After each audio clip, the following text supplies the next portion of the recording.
Hello, everyone, and welcome back to another Star Wars podcast. We're back.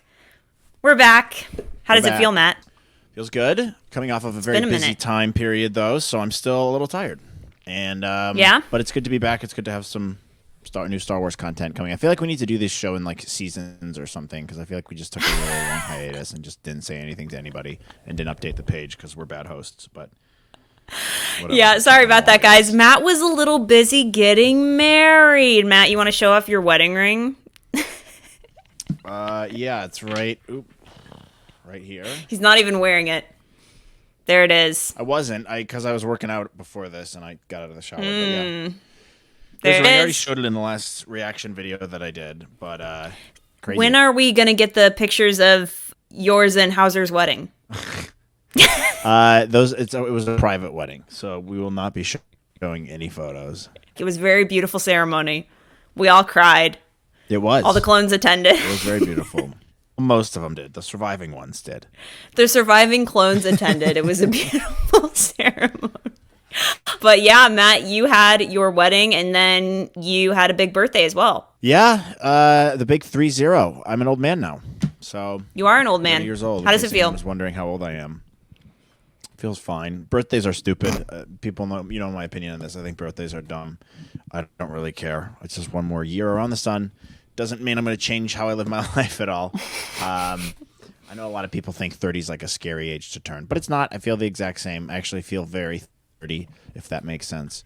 I was sick of my 20s. I was ready to get out of them. So here I am now in my 30s enjoying them. So it's a good feeling. I definitely feel like a mature, older man now, which is what I am. There you go. Because I'm also married. I'm married and I'm 30. Okay, well, let's get straight back into it. So the Disney Expo was this weekend, and we got, I would say, a decent amount of Star Wars news. I mean, it wasn't like here are the premiere dates for the next 6 movies, but we definitely got like a hefty amount of trailers, so we should dive straight into that and talk about them. Which one do you want to get into first? Let's start with Tales of the Jedi, because I feel like that has a lot of potential, and it's probably not the most hyped, but it's one of the most interesting ones that's coming out, I think. Like, that was unexpected, that we didn't even know about till recently. I'm going to agree with you there. I personally am the most hyped about this project.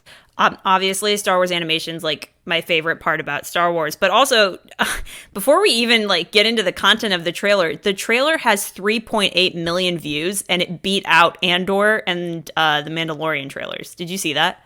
Well, I think a lot of people didn't know that it was coming out. I think a lot of people were like so focused on Mando and Andor that they did. I don't like, if you're not a true like Star Wars fan who's keeping up with every single thing, you probably didn't know that Tales of the Jedi was even. When it came out, people thought it was a totally new trailer thing. You know what I mean? I don't know. Do you want me to pull up the trailer and then we can just kind of talk about it, or how do you want to do this? Sure. Yeah, pull it up. All right. Do you want to watch it or just go through the shots? How do we want to do this? Just you can play it, whatever. Just play it, and then we'll talk through it afterwards. Okay, here we go. Everywhere there is life, but you must face death. Honor it. Do not fear it. Jedi. Ahsoka is Jedi.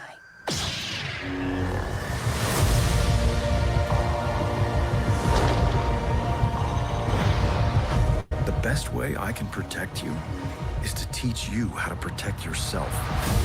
Master Dooku. I want to bring peace and order to the galaxy. Master, stop! It is the only way you will truly have victory. My Padawan. Again. Again.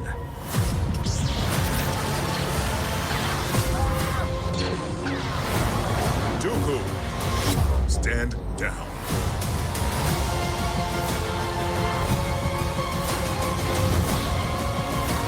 I'm tired of fighting. I've been warning them about the coming darkness. Let's hope all that training pays off.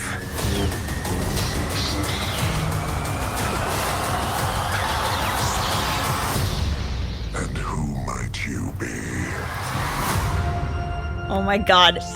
Okay, dude, you have to admit that looks so good. That's so hype. Yeah, I mean, why would I not admit it? It looks great. I mean, it looks. It looks so looks really good. So, I talked about it a couple again. There are a bunch of different shots in my reaction videos, which if you haven't watched yet, go watch. Because Melissa and I reacted to all three of these new trailers that came out. But like, we get young Dooku. I feel like that's the highlight of what the show is. And like, so first of all, I don't know. Is it gonna be like 30-minute episodes? Are they gonna be like an hour? Because it says shorts, 6 new shorts. I'd be kind of disappointed if it was only 30-minute episodes because I feel like there's a lot to tell here. They're giving us little chunks of like these stories that could have a lot of potential. So I'm assuming they're only going to be 30 minutes because of our experience with Obi-Wan, and that's typically how the Clone Wars and Bad Batch episodes are. But it says 6 new shorts, right? So I don't know. Maybe they're a little bit longer. If I were to guess at the top of my head, I would go 30 minutes. Just sticking to the tradition of Star Wars animation, which I'm with you. I would like them to be longer, but I'm going to guess that every episode is around 30 minutes. I do know that there were people at Star Wars Celebration who got to watch the first 2 episodes, so I bet if we like tweeted out, hey, how long are they? We could get that answer, but I'm going to stick with 30. But I do agree with you. I think the highlight of this, even though all of it looks fantastic, is the backstory on Dooku. Which is something that's never been explored. I think that's the most exciting part because we don't know a whole lot about his character other than what we've seen in the prequels, and or if anybody has like read the books or the comics, get bits and pieces here and there. But as far as Count Dooku goes, he's really shrouded in mystery, and so the fact that they're even taking the time to devote 3 of these stories to him and his fall to the dark side alone is just so exciting. Yeah, I agree. I think having him and also young hunky Qui-Gon will be cool. He has big, broad shoulders. We see that in this trailer. Getting to see the dynamic between Dooku and Qui-Gon, I think, is going to be really cool. I'm definitely looking forward to that. I'm looking forward to seeing Dooku as a Jedi. Also, the timing of like in between, like when did he turn? Obviously, he turned before Episode 2, but how long? Obviously, there's a big period. I'm guessing he was still a Jedi during Episode 1, so it had to have happened in between that period at some point, or maybe before. Maybe he turns as Qui-Gon is still his apprentice, which would mean it's before Episode 1. But obviously we get some Mace Windu stuff here too, which I think is also cool. I don't want to overlook that because he's obviously a super cool Jedi as well. We're going to have Ahsoka, so I don't know if these are all going to stand alone.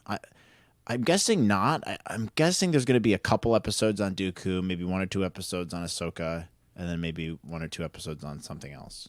Or maybe just 3 episodes on each one. I don't know if they're going to tie together, but... Yeah, so I believe 3 of them are going to Ahsoka, and then 3 of them are going to Count Dooku at very, like, pivotal moments in their lives. So, like, with Ahsoka, like, the opening shot of this trailer is Padme's funeral, or one of the opening shots. And then in a following shot, you can see Ahsoka, which is saying that Ahsoka went to Padme's funeral, which, by the way, thanks, Dave Payne, just shoot me now. Yeah, that's rough. Like, that's going to be a pivotal moment. We're going to see her go to that funeral. Is she going to look for Anakin? Do we see when she splits up with Rex? Because we know that she's with Rex for a period of time before they go their separate ways. We're going to see her, essentially, Anakin, we're going to see how Anakin unknowingly trained her to defend herself against the clones during Order 66, which is pretty awesome. Yeah, that actually is. That's a really good point. I didn't even think about that. But yeah, that is really cool. I think they're going to develop the relationship more. I'm guessing maybe they want to add a little bit more as much character depth to Ahsoka as possible before her show next year, right? So maybe they're kind of doing that as well. And also, Filoni just loves this character, so it wouldn't surprise me if he's just... he's just got to milk all the Ahsoka content. Yeah. If we keep moving forward a little bit in the trailer, I mean, there's a couple cool shots. Obviously, Dooku with the blue blade is really cool. Keep going. In all the shots with Dooku, people are like telling him to stop. Like, hey man, like take it a few steps back, because in every shot that he's in, he's like threatening somebody with the lightsaber, or he's like force choking them, or he gets dangerously like violent. So I wonder if they're also going to like parallel, Anakin and Dooku a little bit. Yeah, for sure. We'll be able to see his full like transition over. And maybe him losing faith in the Jedi Order a little bit with someone like Mace Windu, who's like kind of the poster boy for why the Jedi are like not perfect. Yeah. I then love what obviously you just said. Super excited for young Qui-Gon. I think that's going to be awesome. I want to see their relationship develop a little bit more. Sorry, I'm just scrubbing it through in mind. Oh, the Inquisitor guy. So I don't know who that guy's supposed to be. Let's stop on him for a sec. This But guy's super design cool. is badass. So is he going to be the bad guy like when Dooku's in the picture? If so, like what does that mean, Inquisitor? Inquisitor of what? Like, or is this in the Ahsoka timeline where he's like an actual Vader Inquisitor? This, I'm pretty sure this is from the Ahsoka timeline because there was an Ahsoka book that came out 5 years ago now. And in the book, which I'm going to be honest, I didn't think the book was that good. I thought it was very average at best. But in the book, Ahsoka is hiding out in this town of farmers. And at the end of the book, this Inquisitor hunts her down. And she is defending the town from this Inquisitor. And I can confidently say I am 99% sure that is the guy. This guy. But it looks like they're reimagining that story and putting it back in here with a few tweaks. But his design is sick. Like, he looks like Lord of the Rings in Star Wars. Yeah, he looks really cool. It's a very cool design. I love the Inquisitors, obviously, and it's he looks like a badass. The other thing, so I'm interested to see what that one is. The other thing that's interesting here is if you skip forward a bit, you get to see Dooku fighting a certain somebody. Oh God, don't even talk to me about this, dude. Yeah, so... Hang on. I'm going to hit play so I can get the shot. There it is. It's right there. Okay. There we go. Yep. We have Yaddle, which is funny because Yaddle, like... I remember when I watched episode 1, and she's on the council in episode 1. Yeah. And... we were like, who is that? A female Yoda. Very weird character to have. Because obviously Yoda's species is very mysterious, as we know, with baby Grogu. But we know Yaddle's there, all right? So Yaddle could potentially be Grogu's mom, if we're being honest here. Yeah, in all seriousness. Yeah. Totally. Like, we don't know. Because Yoda's race is very mysterious. We have no clue. So she's an interesting character. It's weird. I don't know why she was introduced. I don't know what George Lucas was thinking. It's like she looks super creepy and weird in Phantom Menace. Just like Yoda does, by the way, too. He looks really creepy and weird. The original version of the Phantom Menace before they put the CGI version of Yoda in. But this is interesting because if you guys don't want spoilers, plug your earphones right now or fast forward about a minute. But there was a leak on this, 3 or 4 weeks ago, about this very scene where, spoiler alert, we get to see Dooku. I don't know if have you seen this, Melissa? Do you know where I'm going with this? I've already theorized about what you're about to say, Okay. but So- I have not heard the leak itself. Okay, so this was on Star Wars Leaks Reddit. He allegedly kills her in this scene. So that's like his full transition to the dark side kind of thing. So that would have to be after episode 1 at some point, I'm guessing. So because we've already seen Yaddle there. But Boy, I guess dude. that's what happens in this scene. So could be interesting. Definitely going to be a good fight. I mean, she's a Jedi Master, so having Dooku best her. Also, seeing her fighting style will be interesting. I don't know. This intrigues me. This whole Dooku arc that we're going to see is going to be very interesting because I like him a lot. I think he's an awesome character. I wish Christopher Lee was still alive, but we get to see the character kind of live on. Yeah, absolutely. It is kind of funny. So I have two trains of thought here. The first one being, if this is after episode 1, then oh my God, did Dooku age so fast to that point No, he in didn't. the Clone Wars? No, he didn't. Dude, Yes, he did. Episode 1 is like 10 years before the Attack of the Clones. No, I know, but just like he's got like the full head of like dark hair, and then he's looking like a crusty old man. I don't He doesn't know. look that bad. I don't know. Maybe I just think that I don't know. If you compare his Clone Wars like model face next to this, it just makes me laugh. That's all. Yeah. The other thing being is I do believe that leak is going to be correct for sure. Like that makes so much sense. Also because they released this trailer at Star Wars Celebration, and I believe there was a moment where Dave Filoni was like, "This show is dark and it is not happy, particularly in the Dooku stories," which both excited me and made me go, "Oh no." Yeah. I mean, I think the biggest thing with this is his head gets a lot longer. That's the biggest progression. It gets a lot longer and more pronounced. And his nose is more defined. Yeah, I mean, if we look at, let's see, Count Dooku Clone Wars. Let's look at his character there. I'm sorry.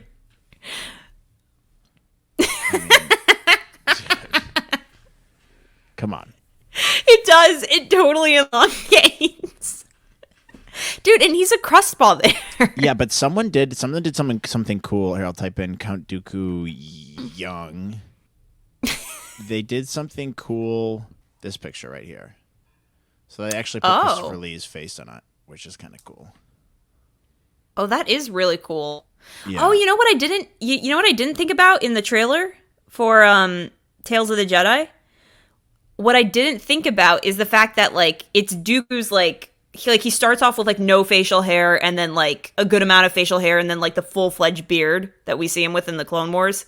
Yeah. And so it looks like we're going to be jumping around from those particular phases in his life. Yeah. We could definitely jump around, which is cool. I think that's good character development. He's a really interesting dude. So I'm a fan of that.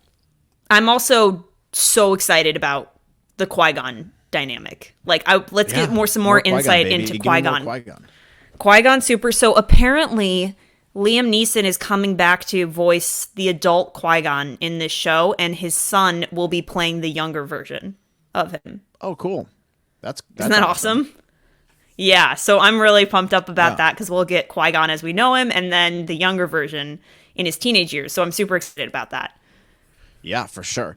That will be really cool. Well, that's awesome. I think this one I'm pretty excited about. I think I'm more excited for that than I am Bad Batch, to be honest. It just seems really interesting to me. It does seem a little dark. It seems like it's going to be really good storytelling. So I'm looking forward to that. The other one I'm really looking forward to, I think, which is the one we should jump over to next. Sure. Do you want me to pull Andor, up? Because Andor? Andor's coming up soon. We have, a week and a half before that's out? Yeah, maybe less. It's sneaking up on us. I think it's the 20th, right? 21st. Yeah, so we have a week and a couple days. That show looks awesome. It looks really, really good. So if you have the actually, I have the trailer right here. I have it too, but okay. Yeah. Pull it up. Okay. Yeah, so up for this show, it's really hard to have expectations for this show because there are none, you know?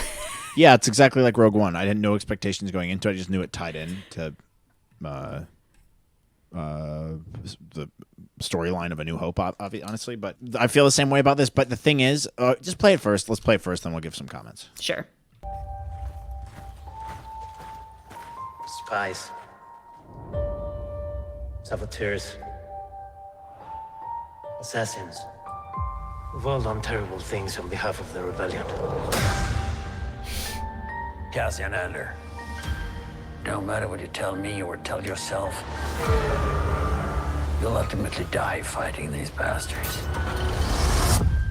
Wouldn't you rather give it all at once to something real? We've chosen a side. We're fighting against the dark. There is an organized rebel effort. Drill down and get a hunt started. You realize what you set in motion? People will suffer. Time has come to force their hand. At what cost? Everything! Every day we wait, they get stronger. Let's take them by surprise. For the greater good. Call it what you will. Let's call it war.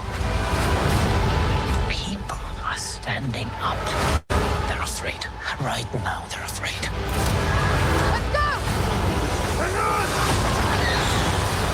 Star Wars Andor 3-episode premiere streaming September 21st. That voiceover just, I don't know why they added that. It's so bizarre. It reminds me of early 2000s movie advertising. Okay, so it looks awesome. I think it looks great. I'm super excited for this. I think one of the things about this that I'm really excited for is the cinematography. It looks like it's shot like a regular TV show. It doesn't look like they're going to try to overdo it. Like you said, there's no expectations for this, so I don't think there was too many people that had their fingers in the pie for this. It's like, hey, we're trusting you guys to take this story. It's the creators of Rogue One. They knew what they were doing with that. Take it. These are new characters. Do whatever you want with them. Let it breathe a little bit. And you can kind of feel that come through in the trailers in a way that you didn't really feel that with Obi-Wan. I don't know. With Obi-Wan, I was just nervous with. I'm like, some of this looks good and some of it looks like, I don't know. I Like did the have very high Leia hopes chase for scene. Obi-Wan. Yeah, Leia chase scene, perfect example. Fortress Inquisitorius scenes, but this one looks like it's going to be more of a drama kind of Star Wars movie, or TV show, which I'm a fan of. Like if it's shot kind of like a Game of Thrones or something like that, where it's more dialogue heavy, and they're kind of developing the world a bit more and the politics of what's going on, and then it's suspenseful rather than just action packed the whole time.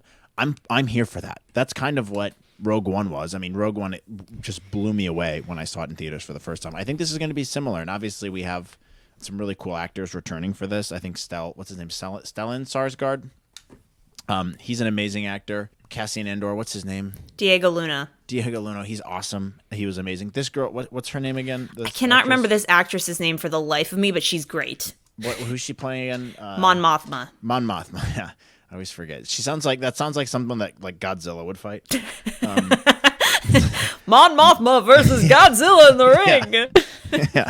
Well, it's because Godzilla does fight someone named Mothra or something like that. Something like that. Yeah. So Mon Mothra.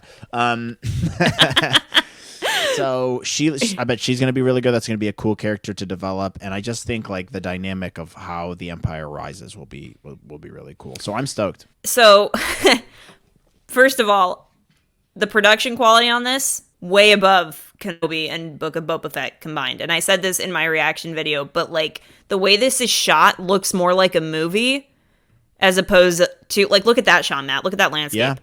This looks more like a film quality production as opposed to television. And this is the kind of stuff. This is the kind of stuff that Obi-Wan was missing, in my opinion. Yep. Especially because I went back and I rewatched Kenobi, dude, and I felt worse about it the second time, especially because of the way it was shot and how so many angles and choices made the whole show feel super fan filmy and not like a continuation of a previous Star Wars story. Yeah. And this just like in terms of production value, it has blown me away. I hope the whole show looks like this, because if the whole show looks like this, it's going to be kick-ass and it's going to really immerse you in the world and make it feel more connected to the overall Star Wars story. The other thing too is I really like what you said about the dialogue and them taking their time. This actually looks like a show that you're going to need to sit back and pay attention to, which honestly I'm really looking forward to, because I don't like being spoon-fed Star Wars. You know, I like having to work for it. That's why I like Dave Filoni's storytelling style so much, is because he really makes you think and he makes you work for the content that you want to get. And this really looks like it's on that level, especially in terms of like questioning the morality of things, because especially as we see in Rogue One, like Saw Gerrera, for example, is a super questionable character where it's like he's got the right idea, but his methods are completely haywire. And so kind of pitting that against Mon Mothma and, you know, like how they go about, it's funny, how they go about trying to help people, whereas Saw Gerrera is more of a radical, you know, Mon Mothma's a bit more of a conservative in terms of like how she approaches helping people. So it's going to be interesting in that era. I also wonder if they're going to bring in some like, are we going to get some like Padme references? You know, like they had a lot of deleted scenes in Revenge of the Sith where Padme helped form the rebellion. So I wonder if they'll like recanonize those and possibly bring that into the show, because there's going to be like a lot of Senate heavy stuff. Yeah, I'm looking forward to seeing the Senate stuff, because that's something that we haven't seen at all in the Empire reign. So like seeing that one shot of them in the Senate at the beginning of the trailer here, definitely exciting. The other thing I'm interested to see is, I think it's a little bit after this Saw Gerrera shot, it's what the armor the clone troopers are wearing. So it's obviously very early in. Just do some scrubbing here. Keep going. Let me see if I can find it on mine. Do you mean the shot of the clone troopers? Yeah, they're in like that because village. They had a. Yeah, I know what shot you're talking about. I just don't know where it is. Oh, here it is. So it's at like 106. There you go. Could play here. There. So you see him there, and then I think they show up in a second. Hit play again. Yeah. I think this is going to be a flashback. I think this is going to be a flashback to when Cassian was a child and they're taking over his village. Exactly. So like right when the Empire took over, which if that's the case, awesome. That's the stuff I want to see. I need to see that stuff. You know, I want to see the Empire. And we got some of that with Bad Batch too, which I loved.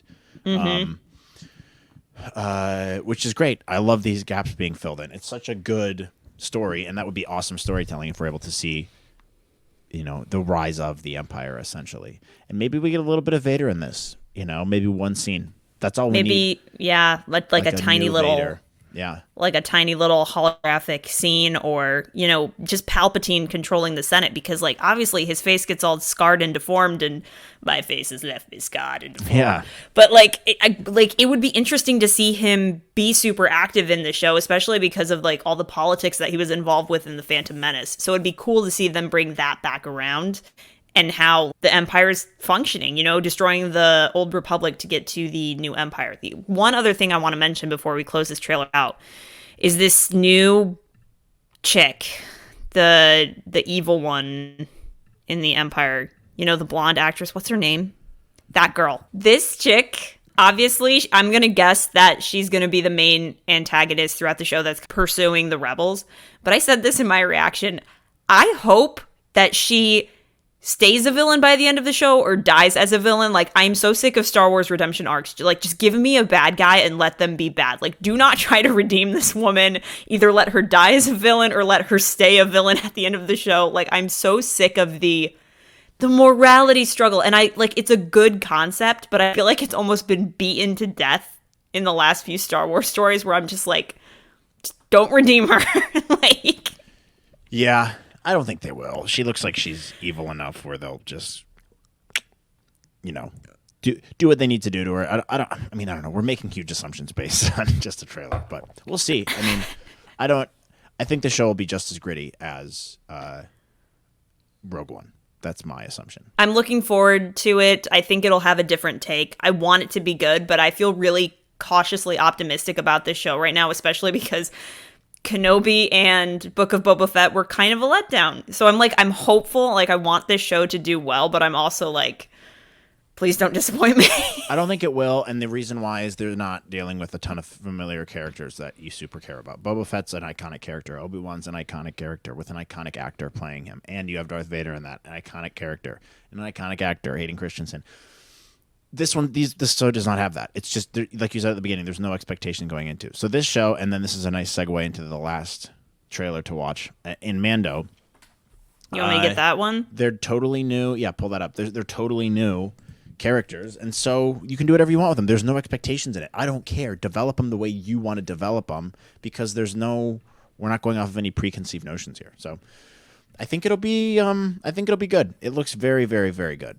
And I'm always optimistic, but I am a little bit more cautiously optimistic, like you are right now as well. But I'm less cautiously optimistic about Mando because the last 2 seasons were great. The second season was phenomenal, and I think the third season is going to be amazing as well. So let's watch the trailer. This is the one that you saved? Okay, the music in this trailer is sick. Yeah. A clan of 2.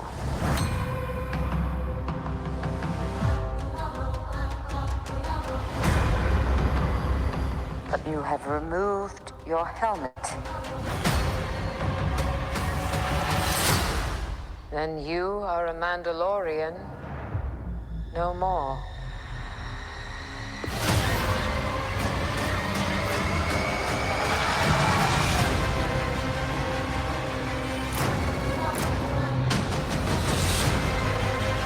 Your cult fractured our people. Oh, dude. Where were you then?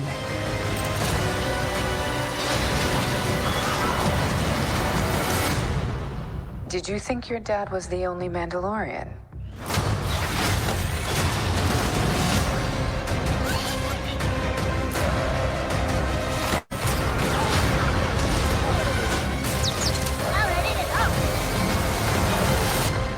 All right, kid.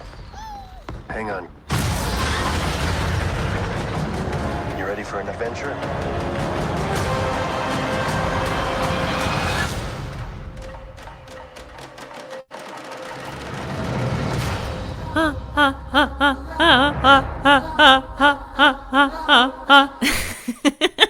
The music, okay, like, first things first on this trailer, music, beautiful. So excited for the new soundtrack, because the soundtrack to last season was just straight fire. It was so good. I mean, I'm pumped up about this, dude. It's been like 2 years since... It will have been long. 2 years since Mando Season 2 aired on, like, the worst cliffhanger ever. And then they resolved it super fast in Book of Boba Fett.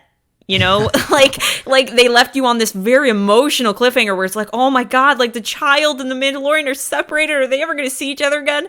And then Grogu literally has one day with Luke Skywalker and then he's back with Mando. So I'm a little bitter about that because that was a great story opportunity. But I mean, this trailer still looks great. I am extremely excited about the fact that we're going back to Mandalore and some Clone Wars goodie areas, so I'm super pumped up about that.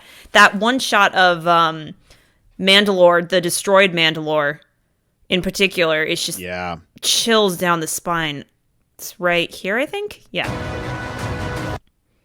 Like, oh my God, like the emotions that puts me through, like, especially after watching Clone Wars Season 7, it's going to be so cool to see the Mandalorian exploring the remnants of what happened to Mandalore. And on top of that, I'm really curious if we're going to get some Bo-Katan and Satine flashbacks, because Satine was such an integral part of like Mandalorian culture, and she and Bo-Katan were constantly butting heads in the Clone Wars, that I wonder if we're going to get like a flashback to Bo-Katan's life with her sister and maybe why she wants to rule again. So like I'm pumped up about that. I also want to say you and I called this.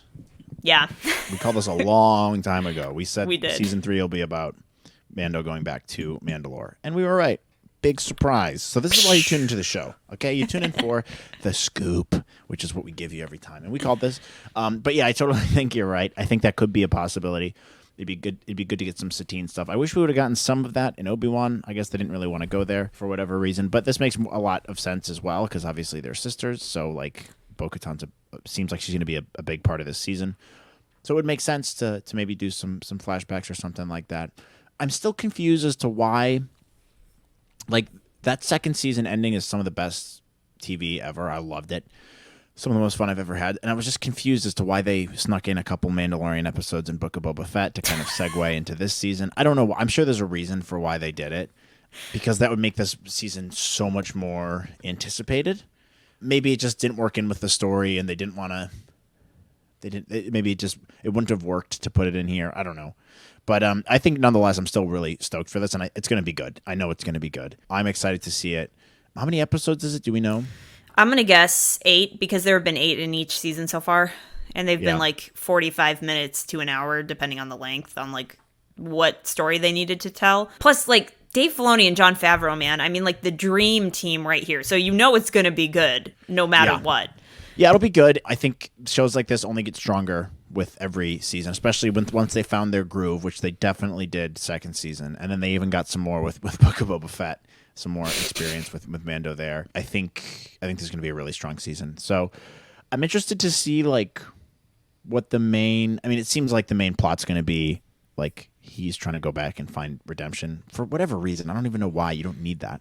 So I think it's going to have to do with, because Bo-Katan in the trailer where she's like, hey, your cult destroyed our people, and she called them zealots in season 2. And so I think that, honestly, dude, I would love to see Bo-Katan as the antagonist to him, which I kind of get that vibe from this trailer. Like, I don't think she's going to be a bad guy, like a villainous or whatever, but I don't think that she's going to be somebody who's for him either, you know, because she wants to rule. He got power. He is technically the heir to the Mandalorian throne since he bested Moff Gideon in combat, but he doesn't want it. And she does, and so I think that's going to cause some contention between the two of them, and I would really like it if she got in his way. Yeah, I do. I think that'd be cool too. I think that'd be an interesting story plot, especially because they were like kind of friends in the last season. So, and it makes sense logically. Then yeah, I mean, I think it just looks, you know, the cinematography in this looks great. Like you said, the music looks really good. I think we'll get some really cool new characters here, as well as see some good old ones. Obviously, we get to see Grief Karga. my son, little Grogu. There's a lot of good like one shots that happen for like a second in this trailer that are really interesting, like the fireworks shot towards the end. Mm-hmm. So we'll see. I don't know. I'm very hyped for this. I'm hyped for all three of these. I think all three of them look really, really good. I'm a little annoyed by their timing on this. How they're just like, hey, 2023. Give us a date. I'm like, let's stick with the date. Like, give me something.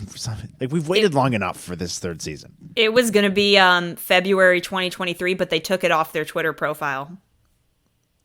So it's probably going to be pushed even later. Yeah, I'm gonna vote. It's going to be like April or May at this point. And speaking of that, you know how the Bad Batch has gotten delayed like 20 times, and it's just been in premiere limbo. They moved it again, and now it's coming out January, something like that, around that time. Yeah, I saw that. Super annoying. So I feel like this is the problem when you do a bunch of shows at once. Like, they're gonna hit. Like, they're not gonna have their own space. They're gonna run into each other, and they're gonna overlap. And it looks like that's what's happening, and they're trying not to.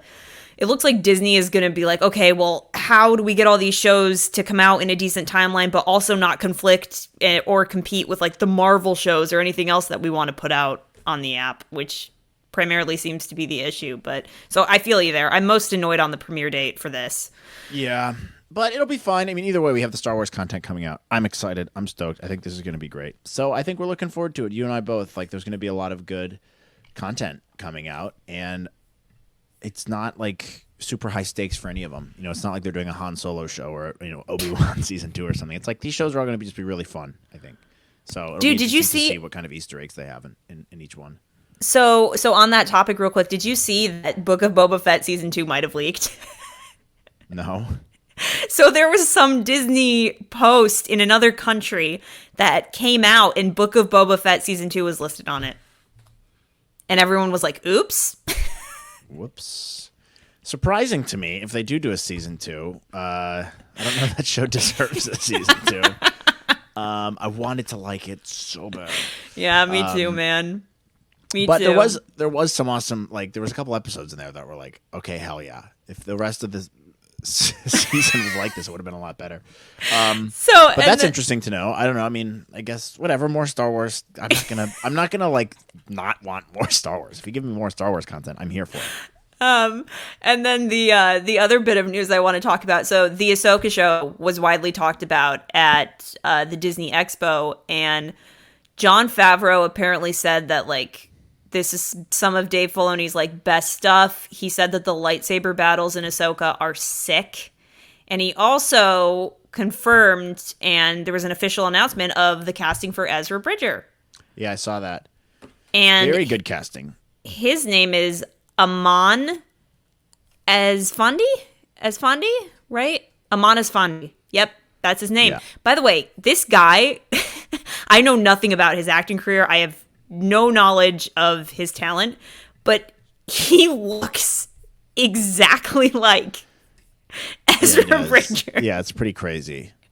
Like everything down from like his eyebrows to his nose, like in terms of looks, spot on. I will say we do need to call ourselves out because we were wrong with the other casting we thought was God, Mina Masoon. Yeah. Mina Masoon. Apparently he was a contender for the role. Like he auditioned. Yeah. And sent in a self-tape, but they just didn't go for him, which is kind of like boo, because he would have been awesome as well. But I mean, I trust Dave. If Dave thinks that this guy can play Ezra, I trust him. I mean, he certainly looks the part, but we'll have to see. I haven't seen any of his work. Yeah, he looks just like it. So, but I'm guessing he'll be good. I'm guessing they know what they're doing. But that's exciting too. That's good. That's good, solid stuff right there. So a productive weekend for Star Wars news. Yeah, I'd say overall it was pretty productive. I think we have at least the next 5 projects lined up. And it's going to get crazy because Andor is apparently slated to be a really long first season. Isn't it like 10 episodes, something like that? 10, 12? I hope so. I hope it's really dramatic and long, honestly, because I'm here for that. Star Wars could use a show like that where it just breathes a little bit more. Yeah, stop rushing. Yeah. And hopefully the episodes aren't 30 minutes. Yeah, exactly. That was one of the biggest mistakes with Obi-Wan. It was like, dude, come on. We've been waiting for this show forever, and you're going to give us 30-minute episodes that are just lackluster. Come on. The good news is, though, we are going to get Hayden back in the Ahsoka show. Yes. Like, he is in that, so I'm pumped up about that. Yeah, I am too. It'll be any kind of Hayden Christensen, which, by the way, I haven't watched the new Obi-Wan behind the scenes yet, but I'm Neither have I. I'm going to watch that this weekend when Beth is out of town. Because here's the thing. When you're married, you guys have to be on the same TV watching schedule and, like, watch the same TV shows. Mm-hmm. I don't force Beth to watch these Star Wars shows with me. One, because she doesn't love Star Wars, but also two, I do reaction videos to the Star Wars stuff, so she doesn't really watch it. I'm not going to do a reaction to the Obi-Wan behind the scenes show, but she would not enjoy that because she didn't watch Obi-Wan. So I got to wait for her to be out of town before I can watch that. And anyone else who's listening who's married probably understands that. Like right now we're watching that show The Boys on Amazon Prime, and I want to watch the next episode, but I can't do it without her because I'm like, ugh. I promised I'd wait for this. Yeah, so this is what being married's all about, Melissa. Okay, it's about coordinating your TV shows. I will be sure to do that with Captain Rex. Okay. We'll coordinate our husbands can watch final our thing. I think before we get going here, we'll watch that one. We'll be able to talk about that on the next episode. I think you and I should talk about the Obi-Wan behind the scenes. Sure. I saw some cool stills from that. And then from my end, we should have done an episode on this earlier. I finished that Brotherhood book on Obi-Wan and Anakin. I don't know if you heard about that. How'd you like it? Short review. I listened to it. Which, if you're doing a Star Wars book, I feel like that's probably the best way to do it. Also, what's the etiquette for when you listen to a book? Are you allowed to say I read it, or do you have to say listened to it? Okay, saying I listened to that book, I feel like it's just confusing for people. I downloaded it on Audible. Yeah, yes. I got it on Audible. So that's the book. For those of you, Mike Chen wrote it. Shout out to him. It's good. It's a little slow at sometimes, but some really cool plot points. So this happens between Attack of the Clones and Revenge of the Sith, obviously. Mm-hmm. So it's about the Clone Wars. Just quick synopsis. Obi-Wan cuts his hair in this one, or Anakin cuts his hair. Obi-Wan cuts his hair a bit in this one too. Gets rid of his mullet. I thought you meant Obi-Wan cuts Anakin's hair and Anakin cuts Obi-Wan's hair. Yeah, it's very sexual. They take their shirts off. No, it's porn fanfic. No. So they're trying to solve a mystery. So it's about Cato Neimoidia. If you guys don't know the Neimoidians, it's the viceroy, essentially, that race. Some shooter or something. Shooter or something. They got it the ventilation. But that's who the Neimoidians are. And there's essentially a terrorist bombing that happens on Cato Neimoidia, and Obi-Wan goes to figure it out. And there's some other cool stuff that happens in between, but there's some really good elements in here, like Anakin training the younglings, and they do a lot of descriptions. The reason why these books are cool, and I do want to read the novelization of Revenge of the Sith and stuff for this reason, because you can get more character development from the descriptions that you give people and how they're feeling in the moments, and you're able to understand character choices and stuff a lot more. Mm-hmm. And that's what you get with this. So Anakin is training Padawans and stuff. He's teaching a class for the first time, and he's super uncomfortable with it and doesn't know how to do it. But then he develops relationships with all of them, which makes his fall to the dark side so much more heartbreaking, honestly, because he's learning how to work with these kids and stuff like that. And then Obi-Wan is just he just gets appointed to the council, and he's going to classic Obi-Wan stuff. Obi-Wan's character was written very well in this book. Shout out to Mike Chen. Everything he does is just super, super Obi-Wan, which I like. And he goes to Cato Neimoidia and starts figuring out who did this terrorist attack. We also get some cameo appearances from Count Dooku. Ventress is also kind of a big character in this book, which is cool as well. So it's an interesting, fun read. I enjoyed it, and I'll have to read that one. So if you guys haven't read that yet or anything, you might enjoy it. It's not the best one ever, but it's definitely cool to get some you get some extra blanks filled in between the Clone Wars and Revenge of the Sith. And then also there's cool characters like Dex is in it for a couple chapters. So, and I think it did pretty well too. I think a lot of people ended up getting it. And it's also just an interesting concept for a book, Mm-hmm. Just having some more stuff that happens in between. So that's my plug for Brotherhood by Mike Chen. I read it. Go check it out. Or I listened to it, whatever. You know what we should do is I should read it, and then we should get Mike Chen to talk about it with us. Yeah, I'd be down for that. Yeah, let's do it. Hey, Mike Chen, we want you to come on the podcast so we can just talk about Obi-Wan and Anakin and this book and your thoughts behind it. And that's my plug. And I will be in contact with you. In the meantime, I do also recommend you read Revenge of the Sith by Matthew Stover because there's a lot of insight into the characters' heads that is fascinating. And it's just really interesting. And I read it a couple summers ago and I really enjoyed it. Yeah. So, yeah, for sure. I will check that one out. But yeah, I think that's pretty much it, right? I mean, I guess I believe so as of right now. Sorry guys, we took a long hiatus, but Matt was getting married, I started a new job, Matt went skydiving and then turned 30, so it was this whole fiasco. So sorry we took an unexpected hiatus, but we are back with more Star Wars content, and the second Andor drops with its 3-episode premiere, we will be back in full swing weekly, because then Tales of the Jedi is going to air in October, and then we'll have a bit of a dead period, correct? Yeah. And then we'll get into Mando Season 3, and then Bad Batch, and then the Ahsoka series, and then it'll unless just they keep surprise going. drop Mando like around Christmas time, which would be sick. But Oh my God, please, like Christmas Day. Yeah. That would be I'm not counting on it, but that would be awesome. Mando is a Christmas show, okay? It's like Lord of the Rings. Yeah, like, you have to watch it in the winter. Yeah, it's kind of, that's how I feel. They set the precedent with that early on. So, anyways, guys, in the meantime, while we're waiting for all that, don't forget to, like, subscribe at @Star_Wars_pod. We'll post more content. We haven't really been posting much on Twitter or Instagram or TikTok lately, but I've made a good effort on Instagram. We'll have to get back on TikTok and Twitter too. and Twitter. Yeah. So maybe I don't know. I'll have to get on the TikTok too and start making more content. Look, we've been busy, guys. Life happens. Okay, this is what happens when you're an adult. Sith happens. Right? When you turn into an old man adult. like Matt. Yeah. But that's it. We'll talk to you guys later. Let us know what your thoughts are on this show, and the show's coming out. Let us know in the comments. Tell us, and we'll see you next time on another Star Wars podcast. Goodbye. Bye.